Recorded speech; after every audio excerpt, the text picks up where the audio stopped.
वर्गातली सगळी कामं इतक्या शांततेत आणि छानपणे पार पडतायत. माझ्या वर्गातल्या मुलांनी तर अक्षरशः नाकी 9 आणले. सुशीला, माझ्या वर्गातही आधी असंच व्हायचं. मग लिहिणं वाचणं गमती जमतीचं करून टाकल्यावर सगळं पार बदलूनच गेलं. ताई, प्रश्न सोडून झाला. वा मीना, अगदी बरोबर. मुलं नीट अभ्यास करतात यापेक्षा शिक्षकांना मोठं बक्षीस काय असतं?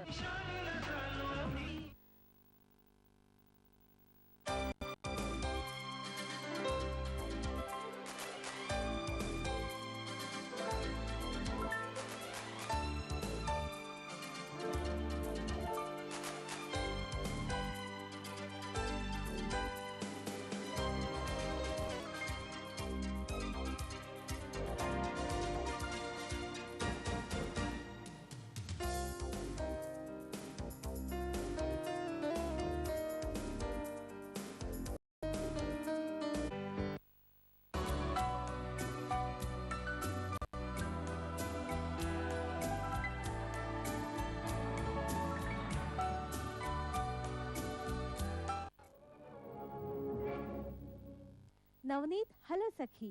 प्रायोजक नवनीत. विकास व्यवसाय नवनीत मार्गदर्शक. 3 पिढ्यांचा अढळ विश्वास. सहप्रायोजक श्री महिला गृहोद्योग लिज्जत पापड. नवनीत हॅलो सखी.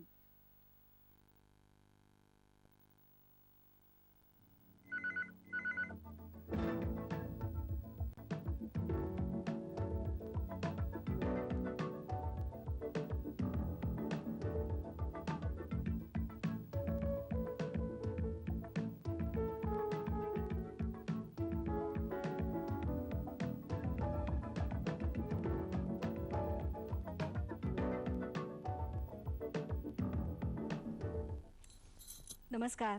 नवनीत हॅलो सखीमध्ये आपल्या सगळ्यांचं मनापासून स्वागत करते. सण उत्सवांच्या गर्दीत परंपरेने सजलेल्या आपल्या महाराष्ट्राला नव्या दिवसाच्या नव्या सूर्योदयाबरोबर एक एक सण घरात आनंदाचा सुगंध घेऊन येतो असं म्हटलं तर वावगं ठरणार नाही. हासरा नाचरा जरा साला जरा सुंदर साजिरा श्रावण आला असं म्हणत काल सुरुवात झाली. श्रावण आला म्हणजे अनेक सण आले, व्रतवैकल्य आली. नागपंचमीपासून ते पिठोरी अमावस्येपर्यंत आणि त्यानंतर येणाऱ्या श्री गणरायाच्या आगमनापर्यंत आपण अनेक सण आता साजरे करणार आहोत. प्रत्येक सणाचं आपलं स्वतंत्र असं एक वैशिष्ट्य असतं आणि त्या वैशिष्ट्यांसहच ते साजरे करावेत असे पुराणातही संकेत आहेत.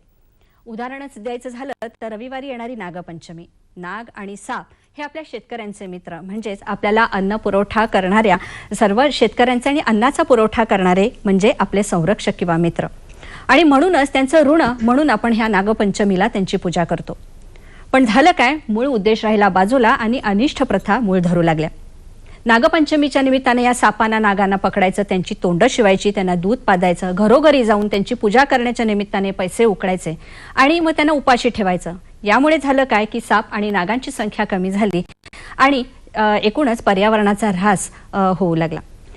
या सर्व अनिष्ट प्रथा जर टाळायच्या असतील तर सर्प संवर्धन किंवा यांची संख्या वाढायला पाहिजे. म्हणूनच आज हे सर्व गैरसमज आपण टाळणार आहोत आणि येणारी नागपंचमी आनंदाने आणि वेगळ्या पद्धतीने साजरी करणार आहोत. आणि या सर्व सापांविषयी नागांविषयी माहिती देण्यासाठी आज आपल्याकडे आलेले आहेत सर्पमित्र राम भूतकर. आपण त्यांचं प्रथम स्वागत करूया. नमस्कार सर. नवनीत हॅलो सखीमध्ये तुमचं स्वागत करते. सरांची अजून ओळख करून द्यायची झाली तर राम भूतकर हे पुण्याच्या सर्प विश्व संस्थेचे अध्यक्ष आहेत. प्राणी कल्याण समिती हाफकिनचे ते सदस्यही आहेत. प्राणी संरक्षण, संवर्धन, जतन याविषयीची जनजागृती करण्यासाठी ते अथक परिश्रम घेत असतात आणि यासाठी अनेक कार्यशाळा, शिबिरं यांचंही आयोजन करत असतात. आज आपण त्यांना जरूर प्रश्न विचारा. यासाठी आमचे दूरध्वनी क्रमांक आहेत ते लिहून घ्या. आमचे दूरध्वनी क्रमांक 2490-8050, 2498-8050. मुंबईच्या बाहेर प्रेक्षकांसाठी 022 हा STD क्रमांक आहे. संपर्कासाठी दूरध्वनी क्रमांक पुन्हा एकदा 2490-8050, 2498-8050.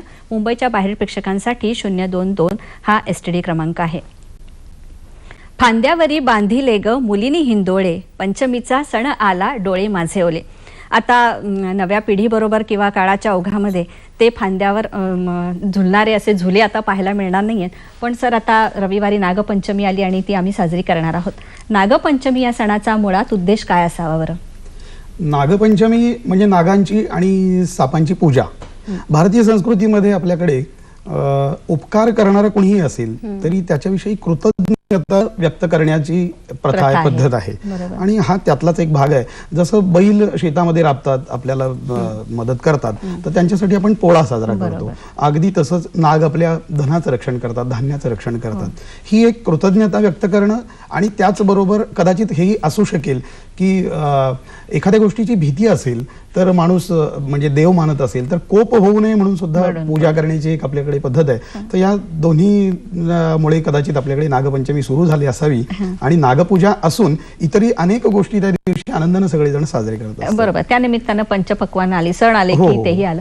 पण सर असं म्हटलं आता तुम्ही बोलताना मगाशी म्हणाला होता की साप, नाग म्हणजे एकूणच सर्प हे आपले मित्र असतात. पण होतं काय की दिसला साप की त्याला मार, कारण तो आपल्याला दंश करणार आणि आपण मरणार या भीतीने त्याला मारलं जातं. मुळात सर्प, नाग हे आपले मित्र असं का? पहिल्यांदा तुम्ही म्हणता तसं भीतीनं माणूस त्याला मारायला जातो, ही गोष्ट आहे. आणि माणूस खरं म्हणजे उगाचच त्याला घाबरत असतो. आजही ग्रामीण भागामध्ये आपण जर बघितलं तर आया पोरांना दटावताना आपल्याला दिसतात की संध्याकाळची शिटी वाजवू नको, शिळ घालू नकोस, तर एखादा साप येईल म्हणून. एवढंच काय, सापांना साप सुद्धा म्हणत नाहीत, तर त्याला लांबडं, जनावर, जित्राब अशा काही काही नावांनी लोक संबोधतात. आणि म्हणजे त्याचं नाव घेणं सुद्धा लोक करतात. तर साप माणसाचा मित्र आहे हे सगळ्यांना माहिती आहे. आणि असं असून सुद्धा दिसला की ठेची वृत्ती असायचं, कारण की लोक पंचमीच्या दिवशी आपण त्याचा सण साजरा करतो, अगदी भाविकतेनं व्यवस्थित पूजा करतो, हवं ते सगळं करतो. पण उरलेल्या 364 दिवसांमध्ये जर एखादा नाग किंवा साप दिसला तर मनातून असतं की हा मित्र आहे, पण त्याला मारण्याचा डोक्यात पहिला विचार येतो. म्हणजे कळतंय पण वळत नाही. अशी सापांच्या नागाच्या बाबतीमध्ये आपल्याकडे अशी परिस्थिती आहे. आणि नाग साप माणसाचा मित्र कसा याचा विचार करायचा तर साप नाग बाजूला ठेवून आपल्याला दुसऱ्याच एका प्राण्याचा विचार करावा लागतो, आणि तो म्हणजे उंदीर. बरं, आपल्याकडे माणूस शेती करून धान्य साठवायला जेव्हापासून लागला, म्हणजे साधारण 10,000 वर्षांपूर्वीपासून हा उंदीर छोटासा चोरटा प्राणी माणसाबरोबर राहतोय आणि माणसाचं प्रचंड नुकसान करत राहतोय. नाही, आपल्याकडे जे एकूण धान्य पिकतं त्याचं 25% जास्त धान्य हे उंदीर खातात किंवा नासाडी करतात. म्हणजे आपण जी रोज एक पोळी खातो त्यातली चतकोर पोळी उंदरानं नेहमी पळवलेली असते, अशी परिस्थिती आहे. आणि ह्या उंदरांपासून अन्नधान्यांची नासाडी आहे. एक उंदीर साधारणतः वर्षभरात 10 किलो धान्य खातो आणि क्विंटल भर धान्याची नासाडी करतो, अशी परिस्थिती आहे. त्याचबरोबर त्याच्यापासून अनेक रोग उद्भवतात. प्लेग सगळ्यांना माहिती आहे, पण प्लेगच्याच जोडीने अमिबायसी आहे, लेप्टोस्पायरोसिस आहे, असे 130 रोग आहेत की ते केवळ उंदरांमुळे आपल्याकडे पसरतात. बरं, उंदीर एवढे चतुर असतात की शेतामध्ये असणारं ऊसाचं पीक असेल तर ऊसाला उंदीर बुडातून कुरतडतो आणि ऊस भरलेला ऊस कोलमडतो. भुईमुगाचं पीक असेल तर आतमध्ये जातो, आतल्या शेंगा फस्त करतो, वर पीक हिरवगार दिसतं. अशा अवस्थेमध्ये सतत तो नुकसान करत असतो. अर्थात याच्यात त्याचा माणसाला त्रास देण्याचा हेतू नसावा, कारण त्या तोंडात एक सतत सुळे उगवलेले असतात आणि ते सतत वाढत असतात. ते जर कमी झाले, म्हणजे ठराविक मर्यादेत राहिले नाही, तर ते बाहेर येतील आणि मग त्याला तोंड उघडझाप करणं मुश्किल होईल. त्याकरता तो कुठेतरी घासत असतो. अशा अवस्थेत आपल्या घराच्या कॉन्क्रीटची भिंत असो, लोखंड, लाकूड, कपडे, धान्य असं सगळं असतं आणि ते कुरतडून तो सतत आपल्याकडे नुकसान करत असतो. तर अशा प्रकारे नुकसान करणारा जो उंदीर आहे याला नियंत्रण ठेवण्यासाठी आजपर्यंत पेस्ट कंट्रोल पूर्ण फेल झालेला आहे. त्यानंतर अनेक प्राणी आहेत, मांजर आहे, मुंगूस आहे, इतर प्राणी आहेत, पक्षी आहेत. पण या सगळ्यांना उंदराला पकडून खायचं असेल तर मर्यादा येते. उंदीर एकदा बिळात गेला की तो हुशार असतो, तो बाहेर येत नाही आणि मग त्यांना काहीही करता येत नाही. अशा अवस्थेमध्ये साप हा एकमेव असा प्राणी आहे की तो उंदराच्या पाठोपाठ बिळात शेवटापर्यंत पाठलाग करतो आणि शेवटाला पाठलाग करून तिथे त्याला खाऊन टाकून तो त्या बिळाचा ताबा घेतो. म्हणजे नवीन उंदीर पण तिथे येत नाही. उंदरांची संख्या जर विचार केला तर एका जोडीपासून वर्षाला 800 ते 1000 उंदीर तयार होतात. हे तसंच राहिलं तर पुढच्या 2-3 वर्षात काही लाखात ते उंदीर तयार होतात. त्यांना कंट्रोल करण्यासाठी साप बिनबोभाटपणे अगदी कुठली हे प्रसिद्धी न घेता खूप चांगलं काम करत असतात आणि म्हणून ते माणसाचे मित्र. बरोबर. आपल्या कार्यक्रमातला पहिला फोन आलाय. अंजली जोशी बोलतात, बोला. हॅलो, नमस्कार तुम्हाला दोघांना. नागपंचमीच्या तुम्हाला शुभेच्छा. आणि मला असं विचारायचंय की आपण रानातून वगैरे चालत असतो तेव्हा आपण काठी वगैरेचा आवाज करीत चालावं असं म्हणतात. तर म्हणजे त्या आवाजाने तो लांब जातो का? आणि ते नसली तर तो आपल्याला एकदम अचानक येऊन चावतो बिवतो की काय? म्हणजे आपल्या लक्ष नाही आणि तो येऊन चावला, असं कधी होतं का? हा पहिला प्रश्न. आणखीन दुसरा प्रश्न असा आहे की उन्हाळ्यात वगैरे गावाला सांगतात गडग्याजवळ जाऊ नका दुपारच्या वेळेला, म्हणजे ते काय उन्हाळ्यात साप नाग वगैरे ते काय बाहेर येतात का, असा माझा प्रश्न आहे. धन्यवाद. बरं, यांचा पहिला प्रश्न की काठी वगैरे मारत जावी का, कारण ते माणूस दिसला की तो येऊन चावतो, अशी एक भीती आपल्याला मनात असते की रानावनात जायचं असेल तर आपल्याला पहिली भीती असते ती सापांची आणि नागांचीच. रात्रीच्या वेळी आपण बाहेर पडलो तर बऱ्याचदा ग्रामीण भागात सगळीकडे असं आहे की हातामध्ये काठी घेतात, बऱ्याचदा त्या काठीला घुंगरू असतं आणि आपटत आपटत अंधारामधून जातात. तर खरं म्हणजे त्याच्या जोडीला जवळ एखादा टॉर्च किंवा कंदील ही खूप गरजेची गोष्ट आहे. पण काठी आपटणं मात्र सगळ्यांच्या डोक्यात असतं, हे केलं पाहिजे. काठी आपटल्यानं जगातल्या कुठल्याही सापाला ध्वनींची कंपनं कळत नाहीत, म्हणजे त्याला आवाज ऐकू येत नाही. पण आपटलेली जी काठी आहे त्या काठीची कंपनं मात्र त्याला पटकन कळतात आणि एखादा साप जर मध्ये जवळपास असेल तर निश्चित बाजूला जायला आपल्याला मदत होते. हा त्याच्यामध्ये हेतू आहे आणि त्याच्यामुळे सापांपासून आपलं हे होतं. दुसरा प्रश्न आहे की आपण चाललो आणि आपलं लक्ष नसेल तर साप चावतो का, तर तसं कधीही घडत नाही. म्हणजे आपण रस्त्याने चाललोय किंवा अंगणामध्ये झोपलोय आणि एखादा साप आलाय आणि आपल्या पोटाला येऊन चावून गेलाय, असं कधीही घडत नाही. साप स्वतःहून येऊन कधीही कोणाला चावत नाहीत किंवा चावण्याचा त्यांचा कधी म्हणजे कोणाला तरी चावून इजा करणं हा हेतू त्यांचा कधीच नसतो. पण आपल्याकडे काठी आपटत नाहीये आणि जातोय आणि चुकून आपला कुठेतरी पाय पडला किंवा आपल्याला सवय असते घरामध्ये नको असलेल्या अनेक गोष्टी आपण साठवून ठेवतो, साठवल्यानंतर आज लागेल उद्या लागेल म्हणून ठेवतो, त्याची अडगळ बनते. त्या अडगळीमध्ये पाली सरडे उंदीर असं काय काय जमा होतं, त्याच्यात साप येतो आणि आपण कधीतरी तिकडे न बघता हात खुपसतो आणि मग सर्पदंश होतो. साप स्वतःहून कधीही माणसाला किंवा इतर कुठल्याच प्राण्याला चावत नाही. बरोबर. आपल्या सगळ्या प्रेक्षकांना सांगायला मला आवडेल की आपले हे सगळे साप मित्र जे आहेत, नाग आहेत, तेही आपल्या भेटीला आलेले आहेत. यथावकाश आम्ही तुम्हाला ते दाखवणारच आहोत. सर, मला सांगा की सापांविषयी आपल्याला एक वेगळं असं कुतूहल असतं, इतर प्राण्यांपेक्षा आपल्याला याच्याविषयी कुतूहल नेहमी जास्त असतं. तर ह्या इतर प्राण्यांपेक्षा हा साप किंवा नाग वेगळा कसा आहे, त्याचं काय वैशिष्ट्य आहे? आपण सापाकडे बघितल्याबरोबरच आपल्या लक्षात येतं की हा इतर प्राण्यांपेक्षा काहीतरी वेगळा साप आहे, वेगळा प्राणी आहे. आणि इतर प्राण्यांना बाह्यअंग असतात, शिंग असतात, हात असतात, पाय असतात, शेपटी असते, केस पिस असतात, असं जे काही असतं ते सापामध्ये काहीही नसतं. हे झालं शरीराचं वेगळं वैशिष्ट्य. पण आपण ज्या गप्पा ऐकतो किंवा गोष्टी ऐकतो की कुठेतरी माणसाला सापानं खाल्लं किंवा लक्षात ठेवून साप आला होता, या सगळ्या गोष्टीची आपण चर्चा करणारच आहोत. पण या ज्या सगळ्या गमती आपण ऐकतो याच्यापेक्षा सापांची खरी वैज्ञानिक माहिती जर आपण घेतली तर ती एवढी आश्चर्यकारक आणि गंमत वाटणारी आहे की खूप नवलाई सापांमध्ये. म्हणजे बारीकचं उदाहरण द्यायचं तर आता मी समजा 50 किलो वजनाचा माणूस आहे, तर मी दिवसभरामध्ये 1-2 किलोचं अन्न खाऊ शकेन. पण सापांमध्ये ते जेवढं त्यांचं स्वतःचं वजन आहे त्या वजना एवढं अन्न सुद्धा एका वेळी खाऊ शकतात. काही साप तर असे आहेत की त्यांच्या दिवसभरासाठी लागणारी जी ऊर्जा आहे, जे काही त्यांना लागणार आहे उष्ण, ते 400 दिवस पुरतील एवढे ते एका जेवणामध्ये घेऊ शकतात. म्हणजे इतकं ते घेऊ शकतात. आपण दुपारी जास्त जेवण झालं तर संध्याकाळी आपल्याला त्रास होतो, अशी परिस्थिती आहे. पण सापांमध्ये अशा खूप गमती आहेत आणि त्या खरोखरी आश्चर्य करण्यासारख्या गोष्टी आहेत आणि त्याची माहिती माणसाने घ्यायला पाहिजे. म्हणजे कुठली तरी गोष्ट ऐकली आणि या गमती सर आपण आपल्या प्रेक्षकांना सांगणार आहोत आणि त्यानिमित्तानं सगळे गैरसमजही आपण दूर करणार आहोत. विलास घोलप यांचा आपण फोन घेऊया, दौंडहून बोलतायत. बोला. हॅलो. हा बोला. हा विकास गोलप बोलतोय मी. बोला. हा मी विकास गोलप दौंडवरनं बोलतोय. प्रश्न विचारा. प्रश्न माझा असा आहे की सर्प आपल्या समजा सर्प दिसला, सर्प दिसला आणि दिसल्यानंतर आपण त्याला मारताना नुसतं एखादी काठी लागली आणि नंतर तो असं पळून गेला, नंतर म्हणे तो आपल्याला दंश करतो, असं कधीतरी असं एरवी कधीतरी, हे खरं आहे का? आपण हा अगदी नेहमी येणारा आणि सगळ्यांच्या डोक्यात असलेला साप डूख धरतो का असा तुमचा प्रश्न असावा, लक्षात ठेवायचं. आणि नंतर त्या माणसाला जाऊन तो बदला घेतो का वगैरे असं. तर खरं म्हणजे सापांचा जो मेंदू आहे तो एका मर्यादेतच विकसित झालेला आहे. त्यामुळे त्यांना स्वतःचं अन्न घेणं, आपला जोडीदार शोधणं, त्याचबरोबर शत्रूपासून रक्षण करणं, अशा काही ठराविक गोष्टीच कळतात. आणि सगळ्यात महत्वाचं म्हणजे सापाला लक्षात ठेवता येत नाही.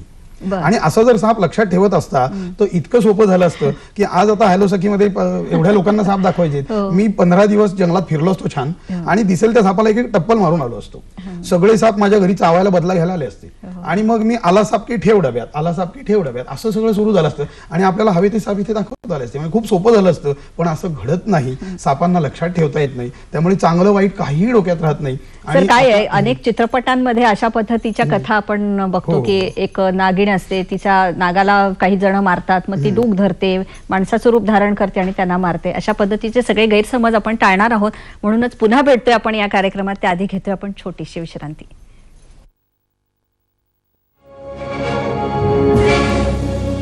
नवनीत हल सखी. नवनीत हाती आले हो, अवघड सोपे झाले हो. मराठवाडा असो विदर्भ कोकणची माती, खानदेश मावळ प्रांती मुले मुली गाती. नवनीत हाती आले हो, अवघड सोपे झाले हो. विकास व्यवसाय नवनीत मार्गदर्शक, 3 पिढ्यांचा अढळ विश्वास. नवनीत हल सखी. विस्पर चॉइस प्रेरणा पुरस्कार 2006. मोहब्बत के नगमे, प्रीत की लत मोहे सूफियाना संगीत, मस्ती, उमंग, तो पाठशाला मस्ती की पाठशाला.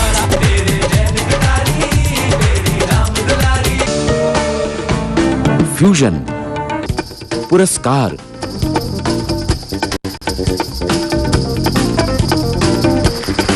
नृत्य और सब कुछ. विस्पर चॉइस प्रेरणा पुरस्कार प्रसारण 30 जुलाई रात 9 बजे राष्ट्रीय प्रसारण में. प्रस्तुतकर्ता विस्पर चॉइस विंग्स. अब 2 गुनी बेहतर सुरक्षा, हम दोनों की चॉइस. नवनीत हॅलो सखीमध्ये पुन्हा एकदा स्वागत करते. पुढे जाण्याआधी रंग सह्याद्रीचे या रात्री 8 वाजता सादर होणाऱ्या कार्यक्रमामध्ये आज आपण काय पाहणार आहात याविषयीची माहिती. स्वागतम 2004, प्रेरणा पुरस्कार 2005, मोहनबाई पटेल जन्मशताब्दी नागपूर या कार्यक्रमात सादर केलेली, तसंच स्वागतम 2005 आणि प्रेरणा पुरस्कार 2005 या अंतर्गत कविता कृष्णमूर्ती शान आणि अभिजित या पार्श्वगायकांनी गायलेली गाणी आपण ऐकणार आहात. तेव्हा पाहायला विसरू नका. हा कार्यक्रम आज रात्री 8 वाजता सह्याद्री उपग्रह वाहिनीवर. हाच कार्यक्रम शनिवारी दुपारी 1 वाजता पुन्हा प्रसारित होणार आहे. पुन्हा वळतोय आपण आपल्या कार्यक्रमाकडे. सर, आताच मी म्हटलं की प्रसार माध्यमांमुळे किंवा जे चित्रपट आतापर्यंत आलेले आहे की ती एक नागकन्या असते, मग ती विषकन्या बनते किंवा बदला घेतला जातो, हे कितपत खरं आहे? आणि हा नाग आणि साप हे मनुष्याचा वगैरे रूप धारण वगैरे करतात, अशा पद्धतीचे गैरसमज पसरवण्यामध्ये हे चित्रपट बरेच कामी येतात. आपल्याकडे दंतकथा, लोककथा, असे ऐकत आलेल्या, कानी पडलेल्या गोष्टी, याच्यातून सापांविषयी गैरसमज आहेत. पण याच्यापेक्षा कितीतरी पटीनं जास्त ह्या हिंदी मराठी सिनेमांमुळे माणसांमध्ये सापांच्या विषयीचे गैरसमज आलेले आहेत. म्हणजे पूर्ण सिनेमा हा जवळजवळ 99% शहरात असतो आणि कुठेतरी हिरो हिरोईन जंगलात जातात आणि तिथे तो साप येतो, हे अगदी आवर्जून दाखवलं जातं. आणि त्याच्यात नुकसान आपलं असं होत आहे की त्याच्यामध्ये खोट्या गोष्टी फार दाखवल्या जातात. इतके दिवस चित्रपट करतच होते, पण आता गेल्या काही दिवसात असं लक्षात येत आहे की प्रिंट मीडिया, इलेक्ट्रॉनिक मीडिया या दोन्हीमध्ये माध्यमं खूप स्पर्धा करतात की सापांच्या बातम्या खूप देत आहेत. आणि या बातम्यांमध्ये एवढा भडकपणा किंवा अतिशयोक्ती असते की हल्लीचं जे स्पर्धेचं युग आहे त्यात आपली बातमी जास्त चांगली व्हावी वगैरे अशी रास्त अपेक्षा आहे. पण त्याच्यात गेल्या आठवड्यामध्ये एका खासगी वाहिनीवर मी बातमी बघितली, प्राईम टाइम वगैरे असं काहीतरी नावाचं होतं, आणि त्याच्यामध्ये विषपुरुष एटा नावाच्या गावामधला माणूस होता आणि सगळे बिनविषारी साप आपण आता बघणार आहोत, धामणी वगैरे अगदी तुम्ही पण हातात घ्याल, पण ते जे साप आहेत ते दाखवत होते आणि हा विषपुरुष आहे, मला आता साप चावल्यावर काही घडत नाही आणि मी लोकांना जर नख लागलं किंवा चावलो तर विषाचा परिणाम होईल असं सांगत होता. आणि ह्या सगळ्या खोट्या गोष्टी, अवैज्ञानिक गोष्टी जवळजवळ 15 मिनिटं चालल्या होत्या. याच्यानंतर एक्सपर्टचं मत त्याच्यावर घेतलं गेलं आणि एक्सपर्ट फक्त अर्धा मिनिट बोलली. म्हणजे जी खरी घटना आहे त्याला अर्धा मिनिट प्रसिद्धी दिली गेली आणि जे समाजात नाही गेलं पाहिजे ते जवळजवळ 10-15 मिनिटं चाललं. दुसरी गोष्ट, आजच एका खासगी वाहिनीवर चालू आहे, मी येताना बघितलं, नागिन का बदला नावाने आणखी एक बातमी आत्ता चालू आहे, दिवसभर दाखवत राहतील. आणि एक शेतामध्ये नाग होता, तो एका माणसाला चावला, मग भावाला चावला, मग अन्य गावात चावला, असं काही काही चालू आहे, आज चालू आहे ही बातमी. आणखी एका दुसऱ्या वाहिनीवर पण असेल. तर म्हणणं माझं असं आहे की खरं म्हणजे चित्रपट तर पसरवता येतात, पण माध्यमांमधून ज्यांच्यावर लोकांचा विश्वास आहे की माध्यमांकडे बघितल्यानंतर लोकांना माहिती असतं, आज टीव्हीला दाखवलं म्हणजे हे खरं आहे, आज इथे राम भुतकर बोलतोय, काहीतरी सांगतो, अरे टीव्हीवर सांगितलं म्हणजे खरं आहे. बरोबर. किंवा स्मिता मॅडम बोलतात म्हणजे त्यांनी सांगितलं ऐकलं पाहिजे आपण, हे बरोबर आहे. अशा पद्धतीनं लोकांवर त्याचा परिणाम होतोय आणि तो गेली 100-200 वर्ष हे काम चाललंय अंधश्रद्धा दूर करण्याचं. गेल्या 25-30 वर्षात आपल्याकडे खूप लोक कष्ट घेत आहेत, पण त्या सगळ्यावर या गोष्टींमुळे पाणी पडतंय. तेव्हा माध्यमांनी ह्या बातम्या जरूर द्याव्यात, द्यायलाच हव्यात, पण त्याचं खरे खोटेपणा बघणं आवश्यक आहे, वैज्ञानिकता ची पडताळणी करणं आवश्यक आहे आणि मग निश्चित लोकांपर्यंत ते म्हणूनच आमच्या वाहिनीचं असंच वैशिष्ट्य आहे की आम्ही अनेक गैरसमज दूर करण्यासाठी नागपंचमीच्या निमित्ताने या कार्यक्रमाचं आयोजन मुद्दाम केलेलं आहे. अशी एक अजून एक कथा आहे किंवा म्हटलं जातं की अजगर असतो तो माणसाला पूर्ण खातो, मग झाडाला जाऊन विळखा घालतो आणि पूर्ण हाड म्हणजे कडाकड मोडतो वगैरे वगैरे. या प्रश्नाचं उत्तर द्या त्याआधी श्रेयस पेडणेकर यांचा फोन आहे दादरहून. बोला. हॅलो. हा बोला. श्रेयस पेडणेकर बोलतो. हा बोला. वगैरे दिले जातात देशाच्या काही भागात, तर ही प्रथा योग्य आहे की अयोग्य आहे? आपला प्रश्न आम्हाला नीट कळला नाही. हॅलो. आम्हाला प्रश्न नाही कळला आपला. मला प्रश्न विचारायचा आहे की देशाच्या काही भागात नागबळी वगैरे दिले जातात. नागबळी, बर. तर ही प्रथा अयोग्य आहे की अयोग्य? नागबळी दिला जातो. नागबळी कुठलाही बळी मला वाटतं ही अनिष्टच प्रथा आहे नाही का? बळी प्रथा मुळात बळी नाहीच, ही प्रथाच चुकीची आहे.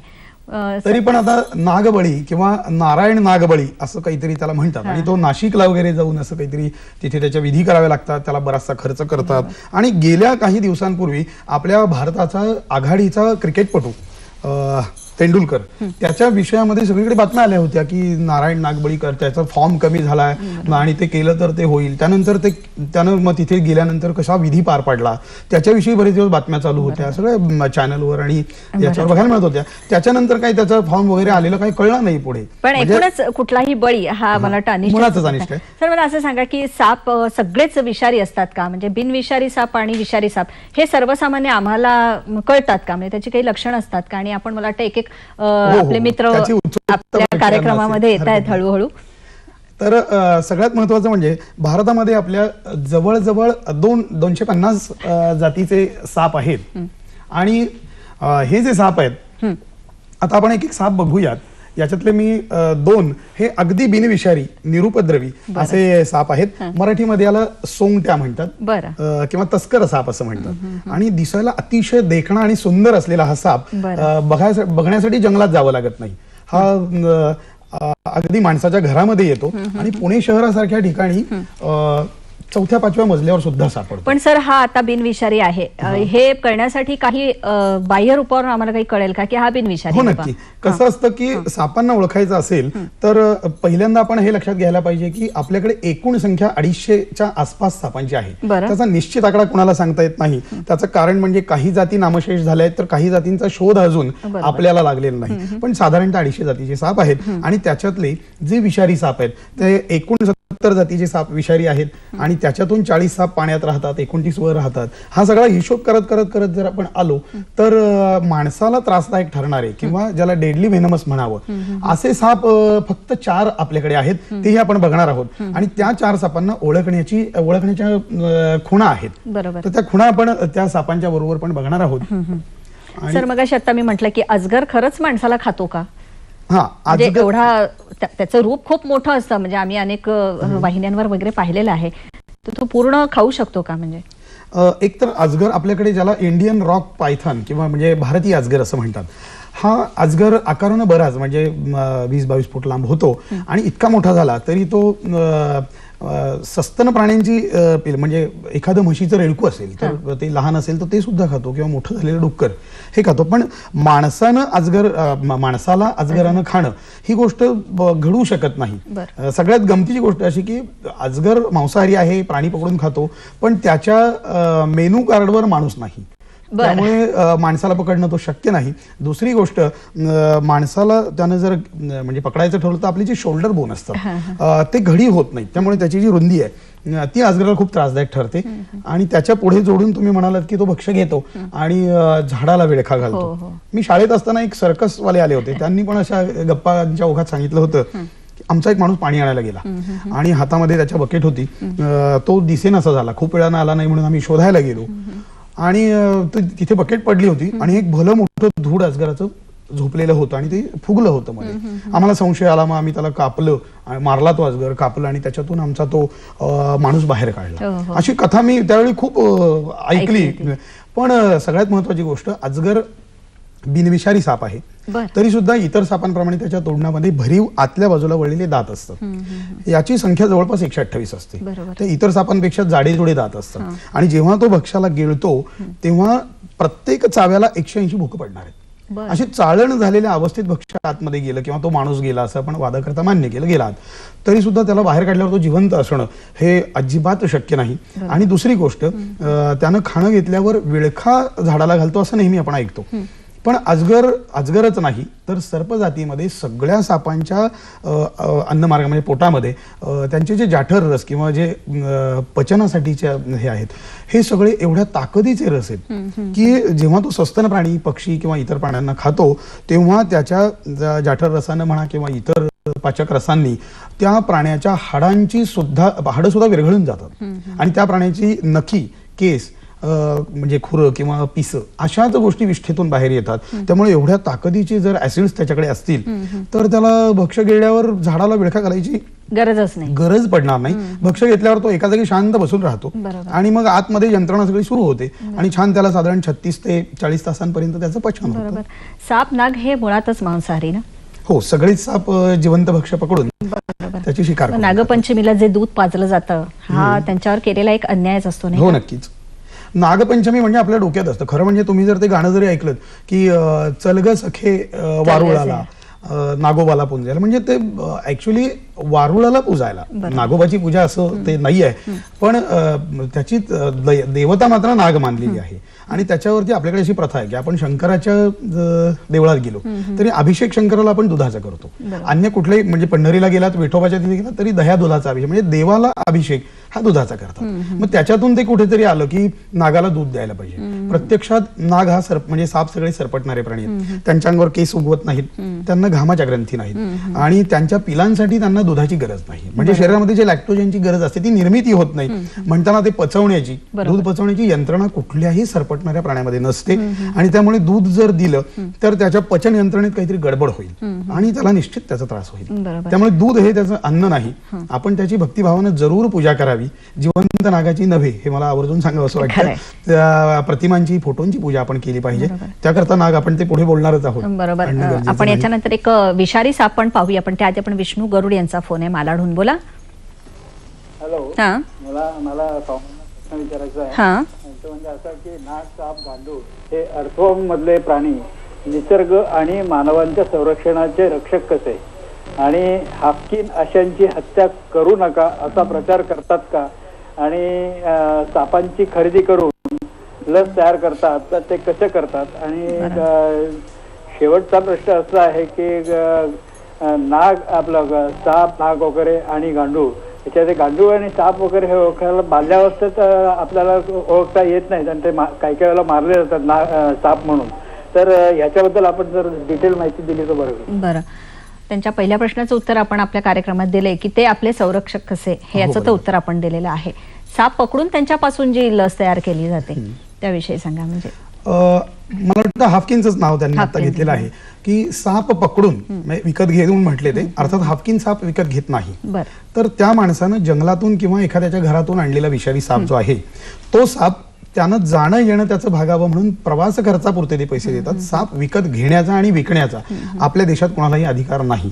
वन्यजीव संरक्षण कायदा 1972 प्रमाणे सगळ्या सापांना कायद्याने संरक्षण दिलेलं आहे. त्यामुळे ते हाफकिनकडे साप येतात आणि त्याचं ते विष काढतात.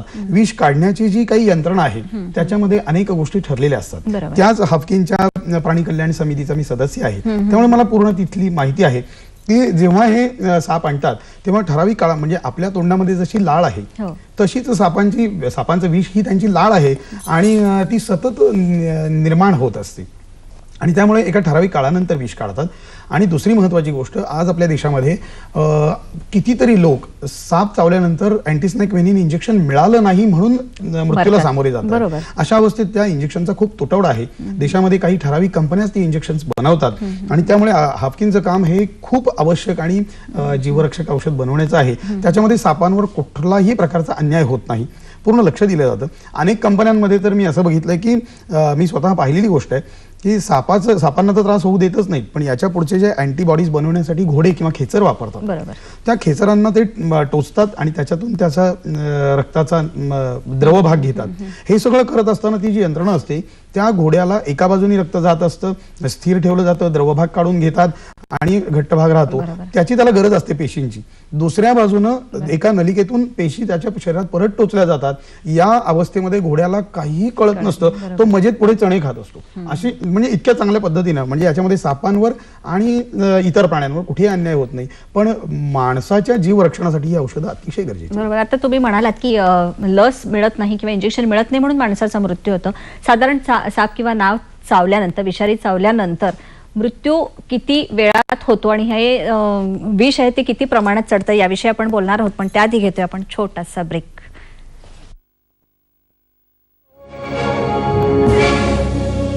नवनीत हलो सखी. कसा लिक्विड साबुन, कांच व बर्तन फर्नीचर पहले से लगते सुंदर, परिष्कार टाइल्स चमकाए, अब ये धुलाई आसान बनाए. श्री महिला गृह उद्योग लिज्जत पापड़ की नई शान, 1 लीटर साबुन 5 लीटर के समान, कसा लिक्विड साबुन, नया सस्ता लिक्विड साबुन.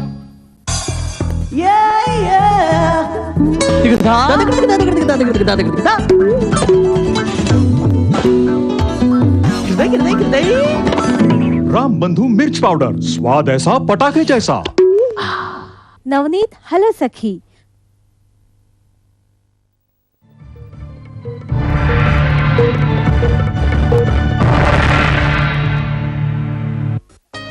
निरंकुश खाजगी वाहिन्यांवर खरंच अंकुश हवाय का? असेल तर का, कसा आणि कुणाचा? जनमताचा, स्वतःचा की सरकारचा? उत्तरासाठी ऐका सपट परिवार महाचर्चा. खाजगी वाहिन्यांवर अंकुश, का, कसा, कुणाचा?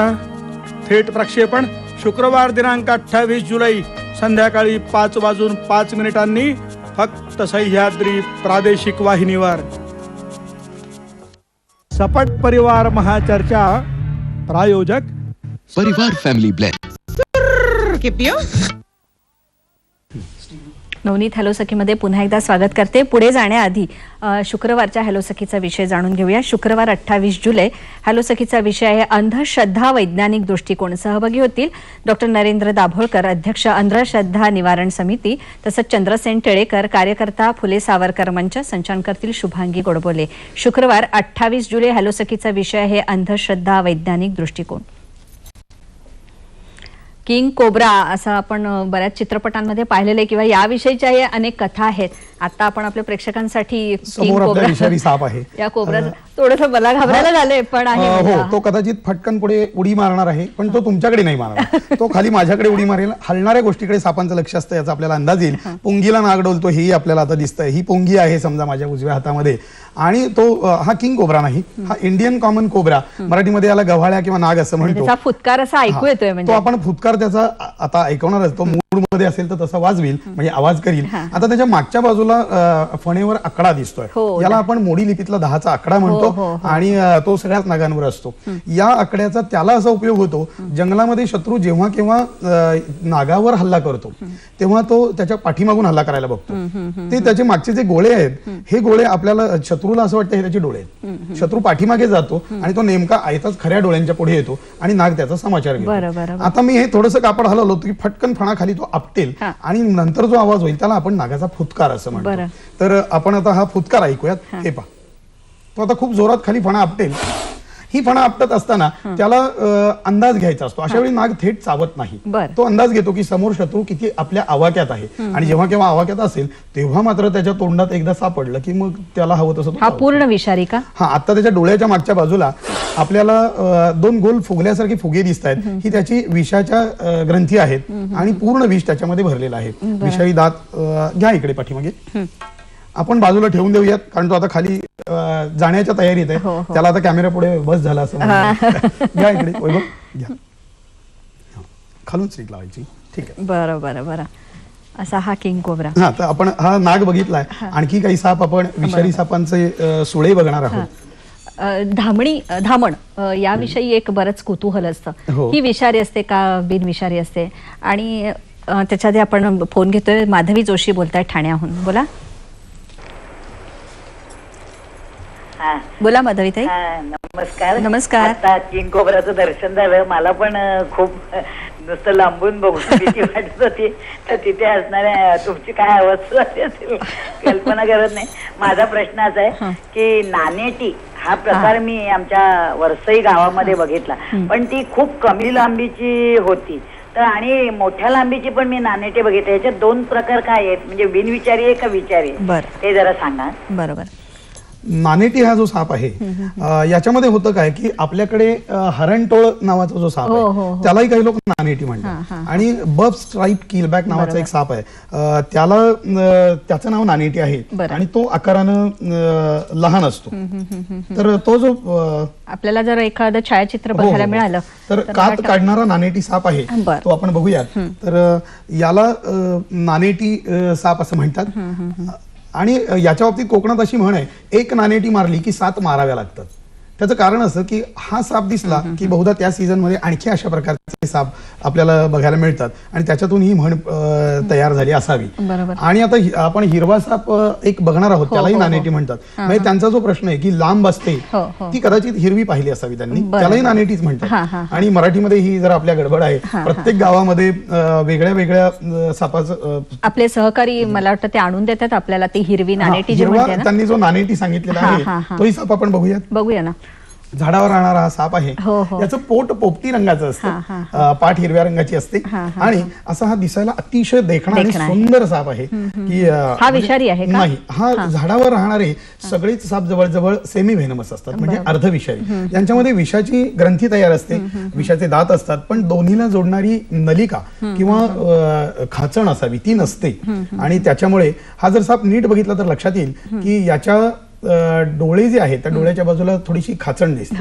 सगळ्या सापांचे डोळे जे असतात ते एका वेळी दोन बाजूनी असे बघत असतात, म्हणजे दिसत असतं त्यांना डोळ्यांनी. पण याला दोन्ही डोळे त्या खाचणीमध्ये पुढे सरकवून दोन्ही डोळ्यांनी म्हणजे आपल्यासारखं द्विनेत्री दृश्य बघायला मिळतं. त्यामुळे जरा याची नजर इतर सापांपेक्षा जास्त तीक्ष्ण असते. तर अशी ही यालाही नाणेटी हरणटोळ विषयीच असा एक गैरसमज आहे ना की हा माणसाचा टाळू डायरेक्ट हे करतो. हाच तो साप. याला हरणटोळ, चाबूक साप, नाणेटी, शेलाटी अशा खूप नावांनी लोक ओळखतात. लांबी 6 फुटापर्यंत वाढते आणि इंग्लिशमध्ये व्हाईन स्नेक असंच म्हणतात, म्हणजे वेल्या साप. तर हा वेलीला कुठेतरी लटकलेला किंवा लोमता असतो आणि त्याचं डोकं आता तिरकं आहे पहा. इथून खालून जाणाऱ्या माणसानं जर वर बघितलं तर असं वाटतं त्याने माझ्या डोक्यावर नेम धरलाय. बरोबर. असा. आणि पण माणसाचं डोकं एवढं कडक असतं की त्याच्यावरती सापाला चावा घेणं शक्य नाही. सापांचे डोळे दात अतिशय ठिसूळ असतात. अशा वेळी चावा घ्यायला गेला तर त्याचे दात मोडतील. त्यामुळे डोक्यावर वगैरे साप असा कधी, म्हणजे हे मी आता माझ्या डोक्यावर ठेवतोय आणि अगदी चावावं त्यांनी अशा अपेक्षेने ठेवतोय, पण तो काही चावणार नाही तसं. असं डोक्याला चावण्याचं काही त्याच्या कुठल्याही बाजूनी कसंही ठेवलं आणि माणसाचं डोकं तसं बरंच कडक असतं, त्याला सापाला चावण्यात त्यालाच त्रास होईल. बरोबर. आपण धामणही पाहणार आहोत, पण त्याच्या आधी आपण सुचिता गावकर यांचा फोन घेतोय. बोला. हॅलो. हा बोला. पटेरी मण्यार हे विषारी सर्वात जास्त विषारी सापाची जात समजली जाते. हो. आणि घरावरून चालल्यावर नुसती माणसावर सावली पडली तरी माणूस मरतो अशी समजूत आहे. हे कितपत सत्य आहे? बर.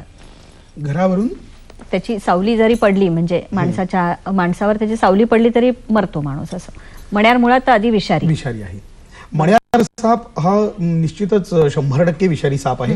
मण्यारीच्या अनेक उपजाती देशामध्ये आहेत. त्यातली एक आहे बंगारस सेरिलियस, असं शास्त्रीय नाव आहे तिचं. तिला आपण मण्यार किंवा मण्यार म्हणतो आणि ती ही आहे. गेली अनेक वर्षे ही मिळायची आपल्याकडे.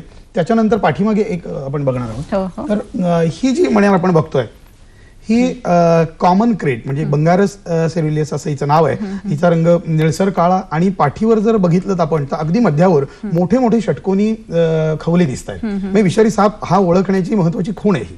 खवले. हा, हे जे खवले सगळ्या सापांवर जे अंगावर खवले असतात, या खवल्यांची संख्या रचना आणि आकार हा ठरलेलाच असतो. मण्यारीवर असेल तो नागावर कधीही येणार नाही. आणि त्यामुळे हे मण्यार जर तुम्ही नीट पाहिलीत तर वरच्या बाजूला मोठे मोठे षटकोनी खवले आहेत, याच्यावरून मण्यार आपल्याला ओळखता येते. अशीच पिवळ्या आणि काळ्या पट्ट्यांची एक मण्यार असते जिला आपण पटेरी मण्यार म्हणतो. तर सगळ्याच मण्यारी विषारी असतात. आपल्याकडे असलेल्या मण्यारीपेक्षा तिचं विष थोडं जास्त ताकदीचं असतं आणि महाराष्ट्रामध्ये सगळीकडे ती मिळत नाही. पण त्यातल्या त्यात सीमे म्हणजे नागपूर, गडचिरोली या भागामध्ये ती मण्यार अजूनही आपल्याकडे पाहायला मिळते. धामण याविषयी एक कुतूहल आहे की धामण वाचवा मोहीम पण आहे. आपले सहकारी आपल्याला धामण आणून दाखवतात, त्या तोपर्यंत आपण धामण हा जो साप आहे याची लांबी 14 फुटापर्यंत वाढते. इतका मोठा होणारा रसरशीत पिवळ्या रंगाचा साप असतो आणि अतिशय वळवळे असतो, पण तेवढाच भित्रा असतो. तो फारच चिडला संतापला आता एखादा चावा घेईल, पण त्याच्या चाव्यानं काही घडत नाही. आणि असा हा साप जो आहे तो धामण. आता हा जो धामण मी आपल्याला दाखवतोय तिचं मी डोकं अलगद पकडलंय, कारण डोकं जर नाही पकडलं तर ती फार वेड्यासारखी धावाधाव करेल. आणि आता डोकं जे आहे ते इतकं ढिलं आहे की तिला मागे पुढे सरकता येतं. धामणीला ओळखण्याची खूण म्हणजे तिच्या वरच्या ओठावरून खालच्या ओठावर येणाऱ्या काळ्या रेघा, बरं, याच्यावरून धामण आपल्याला ओळखता येते. ती दिवसा साधारण उन्ह चटकायला लागली की दिसायला लागते, बाहेर फिरते.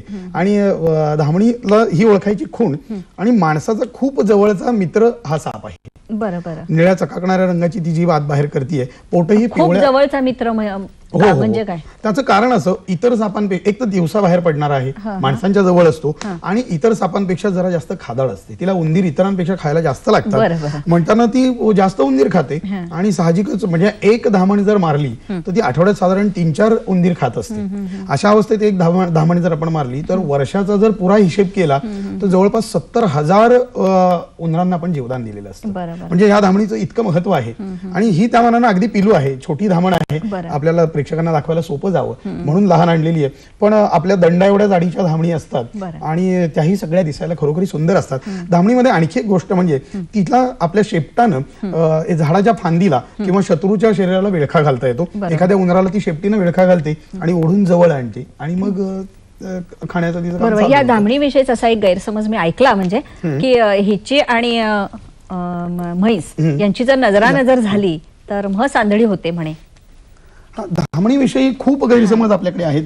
त्याच्यातला पहिला गैरसमज आहे की धामण गाई म्हशींच्या पायाला विळखा घालते आणि दूध पिते, किंवा म्हशीची आणि गाईची धामणीची नजरानजर झाली तर म्हैस आंधळी होते किंवा मरते वगैरे असं.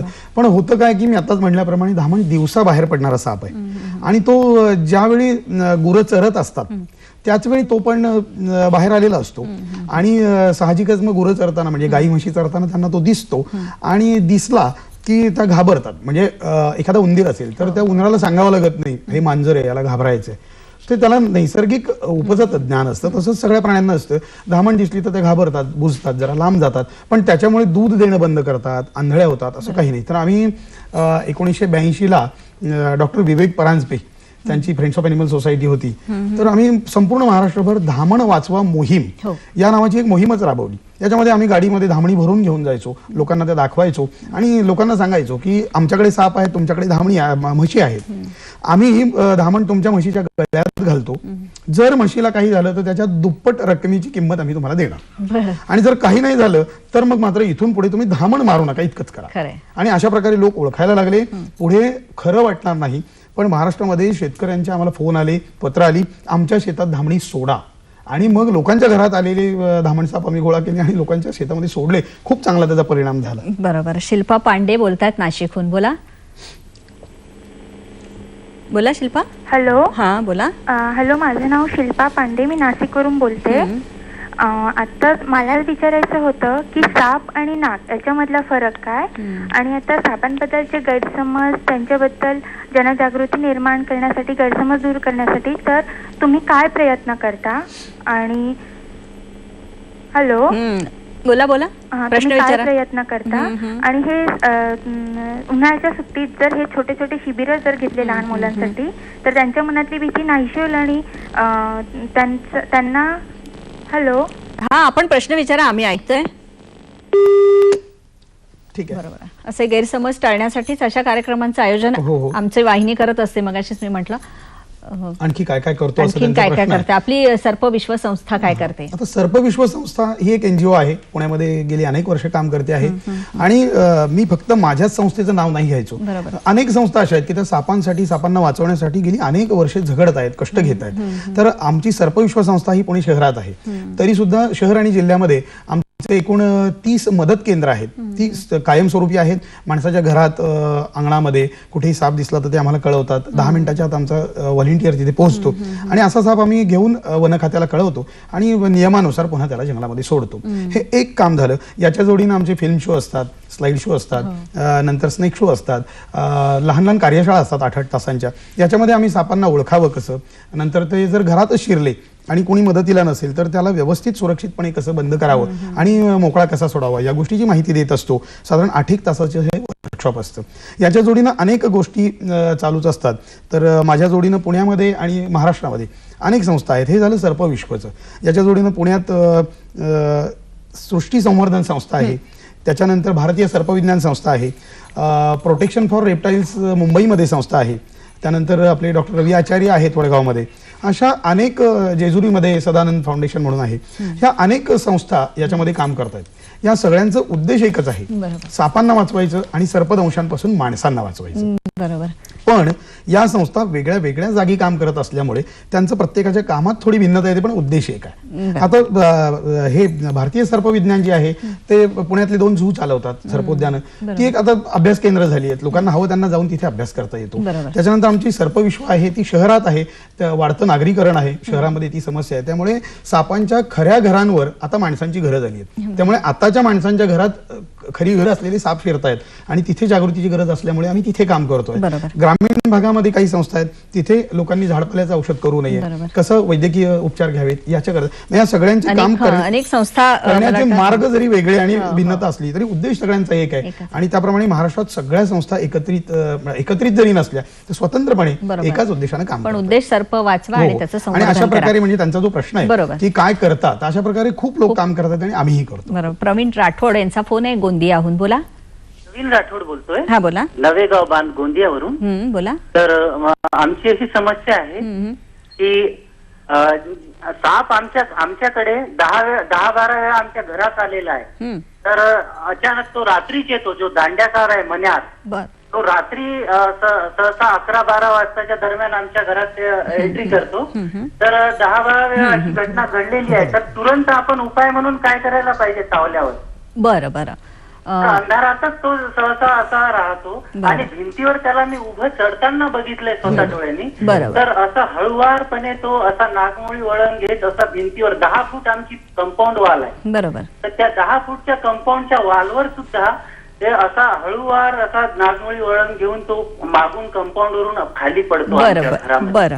तर रात्री 11-12च्या सुमारास तो काठाकाठाने असा फिरताना आम्हाला कितीतरी वेळा दिसला. तर आमचा जीव म्हणजे 10-12 वेळा असा वाचला पाय पडता पडता. तर चावल्यावर आपण काय खबरदारी? बरं. अशा पद्धतीचे सर्पदंश झाल्यास काय करायचं याविषयीची माहिती आपण घेणार आहोत, पण त्याआधी घेतोय आपण छोटीशी विश्रांती.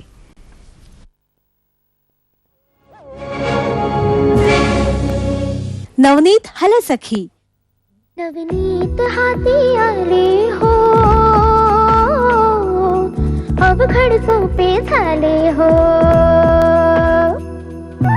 मराठवाडा असो विदर्भ कोकणची माती, खानदेश मावळ प्रांती मुले मुली गाती. नवनीत हाती आले हो, अवघड सोपे झाले हो. विकास व्यवसाय नवनीत मार्गदर्शक 3 पिढ्यांचा अढळ विश्वास. नवनीत हल सखी.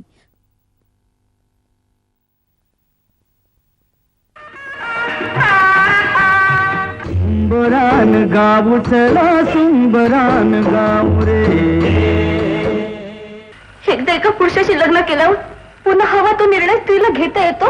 झन झन छेडीला तारा, झन झन छेडीला तारा. मी तिच्याशी लग्न करणार आहे, तुमची सून म्हणून आणणार या घरात. सून आणि एक तमासकी पोरगी? अरे घरंदाज मुलींना काय तोटा आहे का? मी कुंकवाची भीक मागते माझ्या आणि तुमच्या. तुम्ही जर आला नाही तर ते न माझे राहते न तुमचे. चला ग मंगळा गौरी साया करूया जागर, चला ग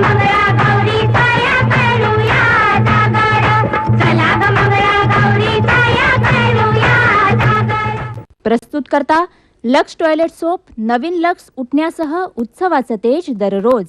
प्रायोजक उजाला सुप्रीम, सफेदी तुला सलाम. पॅराशूट फ्लेक्झी, आता पॅराशूट फ्लेक्झी सोबत 2 चिक शॅम्पू मोफत आणि डाबर हनीटस खांसी से जल्द आराम बिना नुकसान. नवनीत हॅलो सखीमध्ये पुन्हा एकदा स्वागत करते.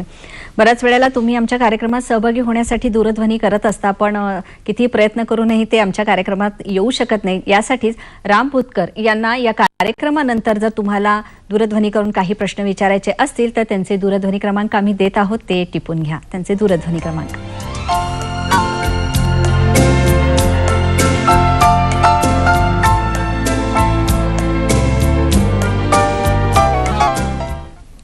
आपल्याला असे एक दूरध्वनी आलेला की सर्पदंश झाला तर काय. त्याच्या आधी आपण हा जो एक विषारी साप तुमच्या हातात आहे तो त्याच्याविषयी सांगा आम्हाला. की हा घोणस जातीतला साप आहे. बरं. मराठीमध्ये याला चापडा किंवा हरा नाग असं म्हणतात. आणि याचे आपण विषारी सोळे बघणार आहोत. तर घोणस जातीचे जेवढे साप आहेत, ज्याला व्हायपर फॅमिली म्हणतो आपण, या सगळ्यांचे सोळे वरच्या जबड्यामध्ये आतमध्ये घडी घातलेले असतात आणि त्यांना हवे तेव्हा ते बाहेर घेता येतात आणि हवे तेव्हा आतमध्ये हे पाहतात. आणि याच्यातून पुढे जे रिफिलवर येत आहे, जो ठिपका दिसतोय ते त्याच्या विषाचा ठिपका आहे. अशा प्रकारे असतात. आणि आता नीट लक्षात येईल की त्याचा जबडा 180च्या कोनामध्ये उघडलेला आहे. असं पूर्ण उघडून त्याला भक्ष्यावर किंवा शत्रूवर हल्ला करता येतो. आणि अशा प्रकारे हे त्याचे पोकळ सोळे असतात. आणि इथून पाठीमागे एक छोटी नलिका असते आणि इथे विषग्रंथीला ती जोडलेली असते. अशा प्रकारे विष त्यानं उघडल्याबरोबर दाब देऊन पुढे भक्ष्याच्या किंवा शत्रूच्या शरीरामध्ये टोचलं जातं. बरोबर. तर असं हे साधारण विषारी सापाचा जबडा किंवा त्याचे विषारी सोळे असतात. ठीक आहे. बरं. आता त्यांचा असा की सर्पदंश झाला तर प्राथमिक आपण काय करू शकतो, काय करायचं असतं? मला वाटतं त्यांचा मण्यारवर होता. मण्यार हा विषारी, आपण मण्यारचा फोटो दाखवून बोलूयात. मण्यार हा साप विषारी आहे असं त्यांनी सांगितलं. हे अगदी 100% बरोबर आहे. मण्यार साप विषारीच असतो. तो रात्रीच बाहेर पडतो. मगाशी आपण हे छायाचित्र दाखवलं होतं, तरी सुद्धा पुन्हा एकदा आपण या मण्यारचं मागचंही दाखवूया. तर हा जो मण्यार आहे रात्री बाहेर पडतो आणि घराच्या जवळ नेहमी दिसतो असं जे सांगत होते हे खरं आहे. आणि मण्यार सापाला रात्री म्हणजे रात्रींचरच आहे, त्याला उजेडामध्ये फारसं नीट दिसत नाही, त्यामुळे तो रात्रीच बाहेर पडतो. अतिशय विषारी आहे. नागापेक्षा अनेक पटींनी जास्त ताकदीचं मण्यार बऱ्याच वेळेला गावाकडच्या घरांमध्ये वगैरे आढळते. त्याचं कारण काय आहे? म्हणजे मी गेली 30 वर्ष जे साप पकडण्याचं काही चाललंय, या सगळ्या प्रकारात मी पकडलेल्या 90% मण्यारी माणसांच्या घरात आणि बऱ्याचशा मण्यारी बिछाण्यात होत्या. एक मण्यार तर 2 महिन्याचं बाळ पाळण्यामध्ये झोपलेलं होतं आणि त्या पाळण्याच्या वर खेळणं बांधण्यासाठी एक दोरी असते, त्या दोरीवर मण्यार होती. घरामध्ये वीज नाही, 2 महिन्याचं लहान बाळ आतमध्ये झोपलेलं होतं. अशा अवस्थेत मण्यारीचा स्वभाव असा असतो की ती शांत आहे तोपर्यंत गप्प बसते, पण डिवचलं की ती दाबलेली स्प्रिंग सुटल्यावर जशी उडावी तशी धडकन उसळते. आणि खाली बाळ होतं. मला ती मण्यार पण काढायची होती, बाळाला काही होऊ द्यायचं नव्हतं. मग मी एका सतरंजीच्या 3 घड्या केल्या, पुढे अशा धरल्या आणि पटकन जाऊन त्याच्यावरती आडवा झोपलो. म्हणजे मण्यार पडली तर माझ्या पाठीवर पडू देत. खाली ते बाळ वाचवणं खूप गरजेचं होतं. आणि मग ती ठेवलं. नशिबानं ती मण्यार खाली आली नाही. ते झाकण लावलं, बाळाला आतमध्ये झाकलं, दोरी दोन्ही बाजूंनी पकडली. एका माणसाला सांगितलं दोन्ही बाजूंनी तू काप. त्यांनी ती कापली. ते दोरी सहित मण्यार बाहेर आणला. बाहेर रस्त्यावरच्या दिव्याखाली तो मग नंतर व्यवस्थित बंद केला. मण्यारचा दंश असतो तोही मला वाटतं त्याचा इफेक्ट जो असतो तो 24 तासानंतर होतो. झालं काय, आता आपण जो साप बघितलाय त्याचे मोठे सोळे होते, त्यामुळे त्याचा जो दंश आहे त्याचे व्रणही दिसतात. आणि त्याचबरोबर इतर सगळ्याच सापांच्या चावण्यानं जी लक्षणं दिसतात ती जरा लवकर दिसतात. मण्यारीच्या बाबतीत ही लक्षणं लवकर दिसत नाहीत. एक तर तिचं विष थोडंसं घट्ट असतं आणि रक्तामध्ये पसरून तिची लक्षणं दिसायला खूप वेळ जातो. कित्येकदा मण्यार चावल्यानंतर 4-5 तासांनी माणसाला कळायला लागतं आणि मग खूप उशीर झालेला असतो. मध्ये पुणे जिल्ह्यात एक घडलेली घटना आहे. एका माणसानं साप नियमित तो पकडत असे, त्यांनी साप पकडला, पिशवीमध्ये घातला आणि घरामध्ये ठेवला. रात्री जेवणाच्या आधी त्यानं हात लावून चाचपून बघितलं आहे का, तो साप त्याच्यामध्ये होता. नंतर जेवण झालं आणि 3-4 तासांनी त्याच्या पोटात ओढायला लागलं, सांधे दुखायला लागले, म्हणून तो तिथल्या डॉक्टरांकडे गेला. डॉक्टर म्हटले काही कळत नाहीये, तुम्ही ससूनमध्ये घेऊन जा. तिथेही तासभर तपासण्या झाल्या. मग ते म्हटले तुला काही चावलंय का बाबा? तो म्हटलं चावलं काही नाही, पण मी घरी साप पकडून ठेवला. आणि मग त्या दृष्टीनं त्यांनी सुरू केलं त्याची तपासणी करायला. तेव्हा लक्षात आलं की आतमध्ये विष आहे. आणि मण्यारीचं विष एवढं आतमध्ये गेलं होतं तोपर्यंत की डॉक्टरांना काही यश आलं नाही. 3ऱ्या दिवशी तो माणूस गेला. म्हणजे तिचे विषारी सुळे अतिशय छोटे असतात, त्यामुळे चावलेलं खून पण लक्षात येत नाही आणि नंतर विष पण. म्हणून रात्रीच्या वेळी मगाशी जो प्रश्न होता, घराच्या जवळ चकाकणारा काळ्या रंगाचा आडवे ठिपक्यांचे पट्टे असलेला साप जर असेल तर नक्की जवळपास, आता तो जो प्रश्न होता मला वाटतं त्या भागामध्ये खूप सर्पमित्र आहेत, त्यांनी मला नंतर फोन करावा, मी यादी त्यांच्याकडे देईन आणि त्यांनी फोन केल्या 10 मिनिटाच्या आत माणूस मदतीला घरी पोहोचेल. अशा प्रकारे तो साप नक्की आपण काढू, पण असा साप दिसला तर त्याच्यापासून सावध राहणं खूप गरजेचं आहे. बरोबर. सर काय आहे की वेळ खूप कमी पडला आहे आणि मला वाटतं आपले प्रश्न पण बरेच राहिलेले आहेत, पण आज ह्या कार्यक्रमाचा उद्देश असा होता की अनेक गैरसमज आहेत ते दूर टाळण्यासाठी आमच्या कार्यक्रमाचं प्रयोजन होतं. आज आपण इथे आलात आणि खूप छान माहिती तुम्ही आम्हाला दिली, त्याबद्दल हॅलो सखी परिवार, सह्याद्री वाहिनी तुमचे तर आभारी आहेच आणि आपले हे सगळे मित्र जे आपल्या कार्यक्रमात त्या निमित्तानं सहभागी झाले त्या सगळ्या साप आणि नागांचे पण मी आभारी आहे. नमस्कार सर. ठीक आहे, मलाही बोलवलं त्याबद्दल मी आपला आभारी आहे.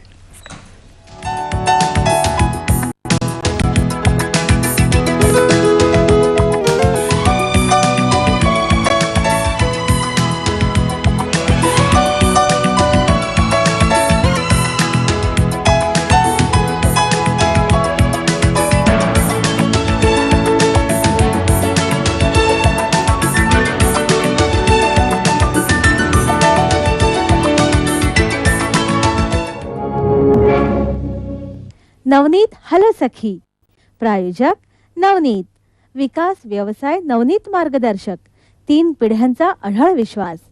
सहप्रायोजक श्री महिला गृहोद्योग लिज्जत पापड. नवनीत हॅलो सखी.